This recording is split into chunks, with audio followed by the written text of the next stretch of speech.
যে জন্ম নিয়েছে তার মৃত্যু অনিবার্য, ঠিক তেমনি যাকে আমন্ত্রণ জানানো হয়েছে তার বিসর্জন অনিবার্য। বিসর্জনের মাধ্যমে পুনরায় আগমনের আশা সঞ্চারিত হয়। এই কারণে প্রতি বছর হৃদয়স্থ ঈশ্বরকে মাটির প্রতিমা রূপে গড়ে তাকে বাহ্যিকভাবে পূজা করা হয় এবং পূজা শেষে বিসর্জনের মাধ্যমে তাকে আবার হৃদয়ে স্থানান্তরিত করা হয়।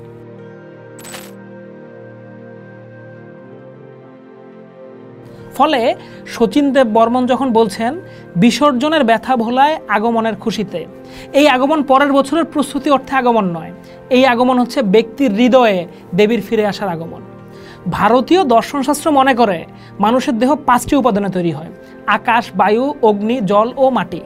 তাই মৃত্যুর পর এই দেহ আগুনে দাহ করা হয় অথবা মাটি দেওয়া হয়।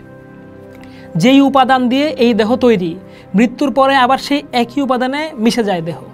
সর্বেশ্বরবাদীদের মতে ঈশ্বর সর্বত্রই বিরাজমান। প্রতিটি বস্তু, প্রতিটি প্রাণীর মধ্যেই চেতনারূপে ঈশ্বর বিরাজমান আছেন। পঞ্চভূতে গড়া এই মানব দেহের প্রতীকী হিসেবেই পূজার সময় প্রতিমা তৈরি করা হয় মাটি দিয়ে। মন্ত্রে বলা হয়, যা দেবী সর্বভূতেষু মাতৃরূপেণ সংস্থিতা নমস্তেশ্বই নমস্তেশ্বই নমস্তেশ্বই নম নম। এই মন্ত্রের অর্থ হচ্ছে, যে দেবী সকল ভূত পদার্থে মাতৃরূপে অবস্থিত তাকে নমস্কার।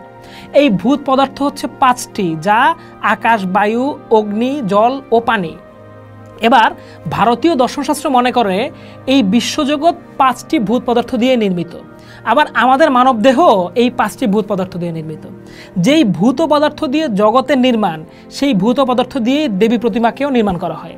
মাটির দেবী মূলত গোটা বিশ্বজগতেরই একটা প্রতিবিম্ব।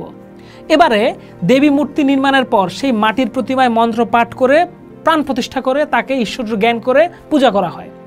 এই পূজার সর্বশেষ ধাপ হচ্ছে বিসর্জন। পঞ্চভূতের এক ভূত জলের মধ্যেই যেন মাটির প্রতিমা পুনরায় প্রকৃতিতে মিশে যায়, সেজন্যই জলে প্রতিমা বিসর্জন দেওয়া হয়। মানুষের হৃদয়ে যে নিরাকার ঈশ্বরের বসবাস, উপাসনার নিমিত্তে মাটির প্রতিমা তৈরি করে তাকে সাকার রূপ দেওয়া হয়।